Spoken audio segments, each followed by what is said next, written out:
मैं सामाजिक कार्यकर्ता रचनाकार नंदलाल विद्रोही, फाजिल नगर, कुशीनगर।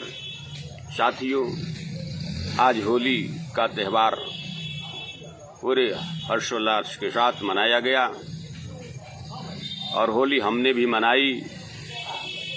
मनाई का एक रस्म अदायगी की। हम ही नहीं, पूरे हिंदुस्तान में 13 करोड़ सहारा इंडिया परिवार से जुड़े जमाकर्ता, जिनकी जिंदगी की गाढ़ी कमाई, पसीने की कमाई सहारा इंडिया परिवार में जमा था, जिन्होंने सपना देखा था पालियों को पढ़ाने का,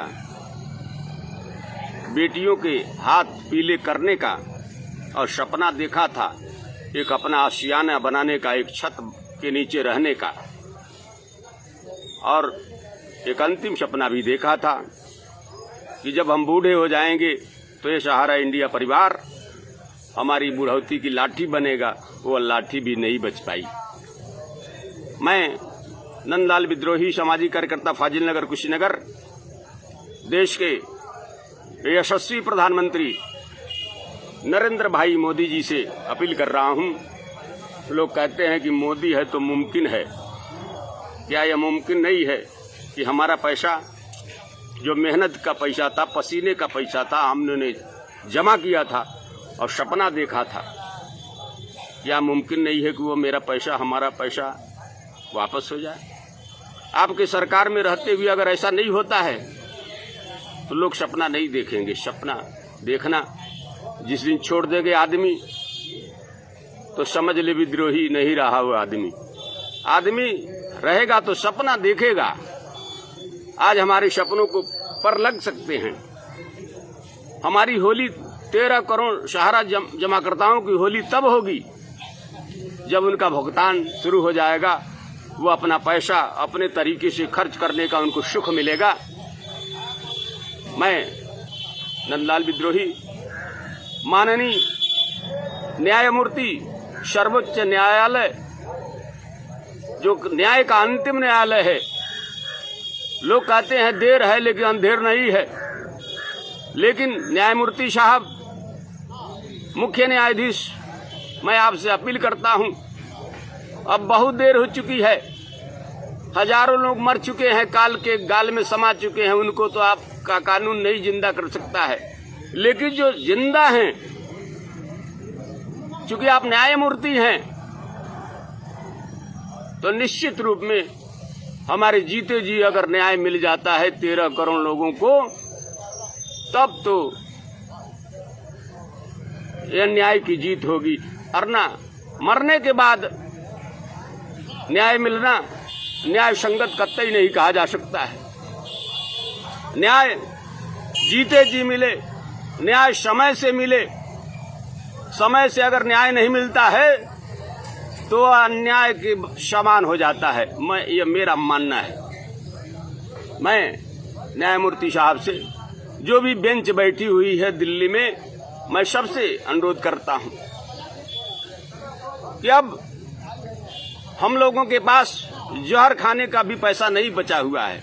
हम लोगों के सारे सपने टूट गए हैं, लेकिन अंतिम उम्मीद माननीय सर्वोच्च न्यायालय, माननीय यशस्वी प्रधानमंत्री नरेंद्र भाई मोदी जी से मैं भी आग्रह कर रहा हूं, अभी भी समय है। न्यायालय में हमारा मामला तो चल ही रहा है। आप सक्षम प्रधानमंत्री हैं, आपके एक इशारे पर पूरा देश तैयार हो जाता है। मैं बार बार कहता हूं, इस मामले को आप क्यों नहीं उठा रहे? क्या ये करोड़ों लोग हिंदुस्तानी नहीं हैं? क्या ये करोड़ों लोग आपके नहीं हैं? आपका कर्तव्य है, राजा का धर्म है, प्रधानमंत्री का धर्म है, नेता का धर्म है, उसका दायित्व है कि जनता की हिफाजत करे, और जनता की हिफाजत के लिए उसे अगर अपने को भी कुर्बानी करना पड़े तो नेता को, राजा को, जो पदाधिकारी हैं, जो जिम्मेदार हैं, उनको कभी पीछे नहीं हटना चाहिए। और लोकतंत्र तो लोगों का तंत्र है, लोगों के लिए है, लोगों की सरकार है, लोगों के द्वारा गवर्न की जाती है। और लोगों के ही काम नहीं आएगी तो फिर सरकार का क्या मतलब रह जाएगा। मैं नंदलाल विद्रोही पूछना चाहता हूं कि लोकतंत्र में विश्वविद्यालयों में पढ़ाया जाता है कि संप्रभुता जनता में निहित होती है, संप्रभुता संसद में निहित होती है, संप्रभुता न्यायालय में निहित होती है, लेकिन लोकतंत्र में अंतिम रूप से संप्रभुता जनता में निहित होती है। और जनता की इस तरह की दुर्दशा 12 वर्ष से जनता झेल रही है। आप राशन बांटते हैं, आप साल भर 2023 पूरे साल भर के लिए राशन का ऐलान कर दिए हैं, मुफ्त में कर दिए हैं। आए 15 करोड़ लोग मर रहे हैं, जहर खाने का पैसा नहीं है, इनका पैसा फंसा हुआ है और जिम्मेदारों ने ही पैसा रखे हुए हैं। क्या आप इसकी व्यवस्था नहीं कर सकते हैं? हमारा पैसा हमें वापस नहीं कर सकते हैं? सेबी के अधिकारी, आपको बता दूं, सेबी के निकम्मे अधिकारी वो समझ नहीं पा रहे हैं। 12 वर्ष से अदालतों के चक्कर काटते काटते जनता का संबल टूट रहा है, जनता का हौसला टूट रहा है। बहुत लोग जहर खा के मर चुके हैं, अब और कितने मरेंगे? मोदी जी, मैं आपसे पूछना चाहता हूं, आप बता दीजिए, जो बचे हैं आप उनको बचाना चाहते हैं? अगर चाहते हैं तो न्यायालय से अलग, न्यायालय को लेकर के कोई बीच का रास्ता निकाल दीजिए। ये आपकी जवाबदेही है, आपकी जिम्मेदारी है, आपका नैतिक दायित्व है, आपका धर्म है। आप लोकतंत्र के राजा हैं, राजा का काम है प्रजा की हिफाजत करना। माना कि ये लोकतंत्र है, व्यवस्थाएं अपने अपने अधिकार क्षेत्र में होती हैं, लेकिन एक आतंकी की फांसी के लिए रात में अदालत खुल जाता है। आए करोड़ों लोग मर रहे हैं, क्या दिन में इनका फैसला नहीं आ सकता है? अरे भाई, कुछ करिए। ये 13 करोड़ लोग हैं, ये पैसा बाजार में आएगा, मार्केट में आएगा, लोग अपने तरीके से खरीदारी करेंगे तो विकास का रास्ता आगे बढ़ेगा, विकास अग्रसर होगा, लोगों में खुशहाली आएगी, बाजार में भी सक्रियता आएगी, लोग खरीदेंगे तो सामान बिकेगा और इससे जो है करोड़ों लोगों का फायदा होगा।